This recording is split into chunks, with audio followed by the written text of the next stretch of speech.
If you are a believer in ghosts or anything paranormal, these stories are for you. Today we're looking at the top 10 unsettling messages sent to people from the afterlife. If you've ever received a message you think is from the afterlife, please share in the comments below. Starting off at number 10, somebody's hurt. RealCat45 on Reddit said, "It was a normal night. She and her husband were asleep in bed when something woke her up. Upon opening her eyes, she saw her late Uncle M standing by her husband, staring down intently at him. She recalled him looking normal, but all he was doing was staring down at her husband. She was shocked and scared, so she closed her eyes in fear and opened them again. He was still there. She did the same again and he was gone. The next day, she received a call from her aunt's friend. This aunt is her Uncle M's sister, and her friend revealed that her aunt was in the hospital. Her aunt had fallen during the night and couldn't pull herself to the phone. She had lain there calling out and praying to all the saints and God and all her deceased relatives to help her somehow, but no help arrived. The friend that called with the news found her aunt in the morning. When in the hospital, she told her aunt about her uncle visiting her, but she was too scared to understand.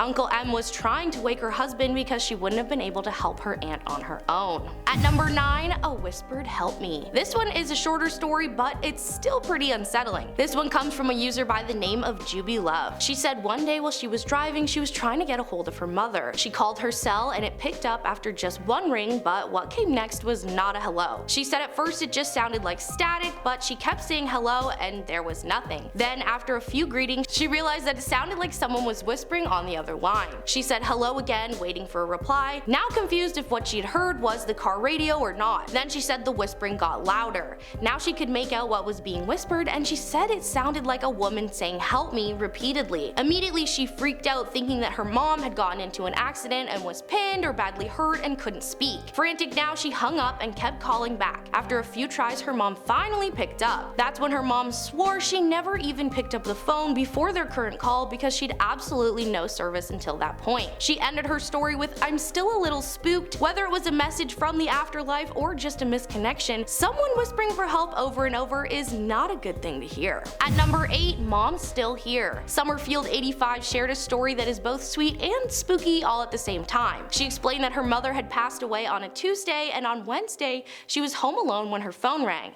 She picked up the phone and said immediately and distinctly she could hear her mother's voice. Summer said that her mother was saying "low, low." She responded with "mom." After that, however, they were disconnected. Summer went on to explain that Low was a nickname that her mom used for her, and she noted that her mom was the only person who called her that. She also said it was definitely her New York accent, the right tone, her mother's voice. The call wasn't the only time her mother made an appearance after her passing though. Summer said there were other things that happened in the 2 weeks following. Items that were related to her mom flew across the room twice. On one occasion, a bracelet was thrown across the room in front of 2 other people. I guess those friends now have no other choice than to believe her after that if they were ever skeptical. If my mom came back in the afterlife to throw things around my house, I think I would be happy she's there, but also totally freaked out that things are flying around my apartment. At number 7, wrong person, right message. We Get It Ron, You're a Guy on Reddit, or Ben, started out his story by saying him and his whole family are believers in all things paranormal. He said it happened about 8 years ago while in high school,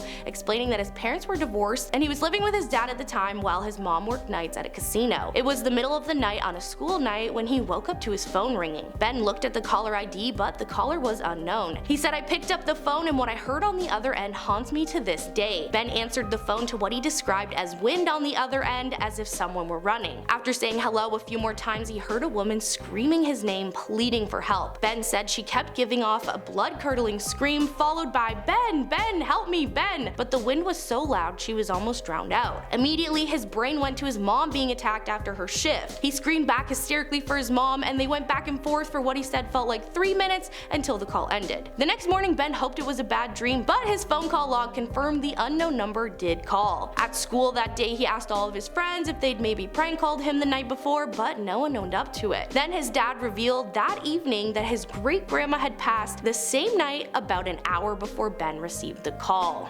At number 6, Emily's calling. This Reddit user goes by American Root Pace. He shared that about a decade ago he was working at an AT&T when a woman came in with an old red flip phone, looking a little shaken up. She explained that she worked in a funeral home and she barely used her cell. Several days before that point, she'd received a call from a man needing funeral services. The call was fine, but when she was leaving for the day, she received another call on her personal phone and the name on the screen said Emily.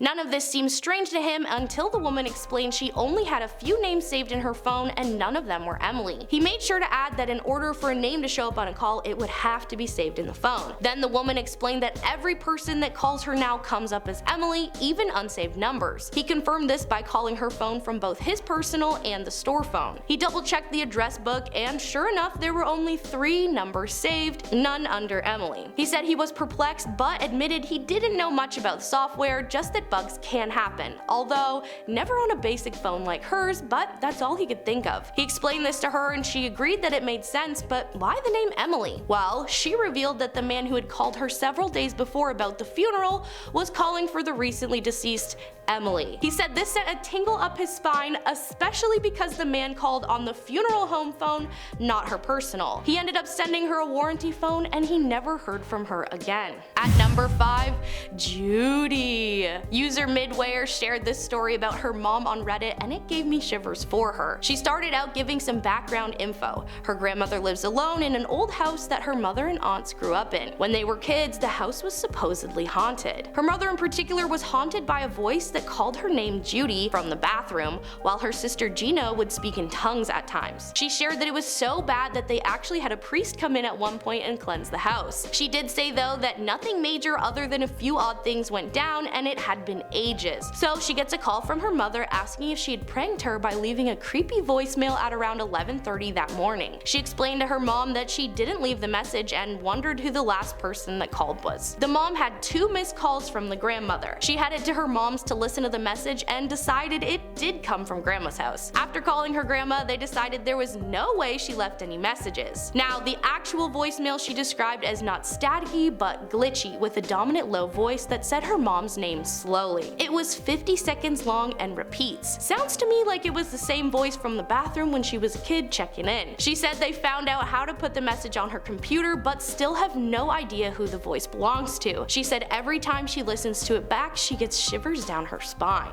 At number 4, one last text. Grace Carsar started out by saying that she had gone to a boarding school for teens at 16 and there she met a couple of mentors that changed her life. Tanya and Tim were married and they had a strong connection with Grace. During her first year at college, Grace got a call that Tanya was sick and it was time for her to get in touch to say goodbye. Grace called Tanya's phone but had to leave a message. A few minutes later, she received a text that was sent in 2 parts. Part 1 just said that it was Tim, Tanya was resting, but to send her an email as he reads them to her every day. The second part said, she actually just woke up. I told her you called and she was so excited. She sends you her love and she hopes you're doing well. Unfortunately, Tanya never got Grace's email because she passed the next night. Then about a year later, Grace woke up to a text. She looked at her phone and she couldn't believe what she was seeing. She said her heart skipped a beat and she shot up in bed because right there in front of her eyes was the second part of that text she received a year earlier, word for word. Grace did not recognize the number, local area code, but not Tanya's. She called Tim to ask about it and he said the number belonged to a man named Joe that he and Tanya both care for, as Joe is not independent. Joe can't even read or write, so this made things even more bizarre. Tim was still Joe's caretaker, so he checked his phone later that day and found no indication of sending the message. Grace said there's no logical explanation for the message other than Tanya sending out one more goodbye. Number 3. You hear that too? This one comes from Marlon Chen, and he started by saying that it was years ago and his brother was home visiting for college. Their parents were out, so the boys decided to grab some takeout. Chen made sure to add that it was unusually quiet as they began eating, and about 3 minutes in, he heard someone whisper his nickname in his left ear. At first, he obviously thought it was his brother, but after looking up, he didn't think so anymore as his brother hadn't moved. Marlon noted that it was especially odd because his brother never called him by his nickname, just just friends from school. He brushed it off, but about 30 seconds later, his brother's head popped up and he looked very confused. His brother asked if he had heard it, to which Marlon replied no, in order to confirm his brother heard the same thing. Sure enough, he did. Marlon revealed what he had heard earlier. They searched the house for the source of the voice, but found nothing. They laughed it off and the boys continued to eat. The voice ended up returning. Chen remembers it being louder this time around. He described it as a masculine voice with an urgent quality to it. Marlon decided to try and block out the voice and just listen to his brother's story.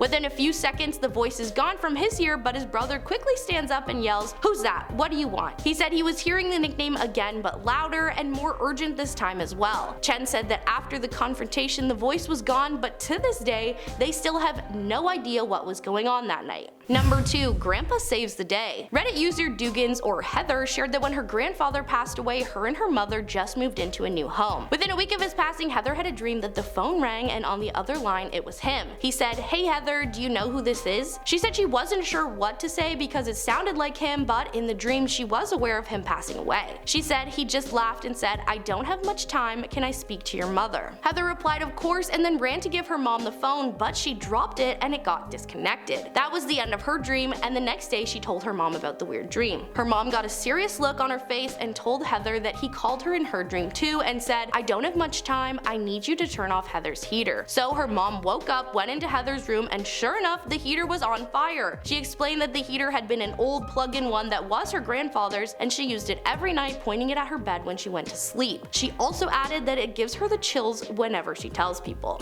And at number 1, a haunting 3 a.m. chat. This person created a whole Reddit account just to share her unsettling story. About 6 years ago, Needs Answers Now shared that her sister had taken her own life in February, but she wasn't convinced on the cause of her passing due to no explanation being left for anybody. She clarified that they were only a year apart, so they'd been extremely close sisters. Anyway, she was asleep in bed with her girlfriend when she was woken up by her phone ringing. She said the only way she's convinced it wasn't a dream is because her girlfriend heard the phone too. It was 3:37 a.m. and it was an unknown number. She mentioned that usually she wouldn't answer an unknown call, but thought maybe it was a drunk friend needing a ride home. She picked up, said hello, and all she could hear was muffled static sounds. When no one responded, she started suspecting a prank call. About to hang up, she heard her name. She said it was clear as day and sounded 100% like her sister. She said in the moment she kind of froze and started to panic. She called her sister's name a few times, but all that she heard next was, "I'm sorry, I love you, please help me." She asked her sister where she was,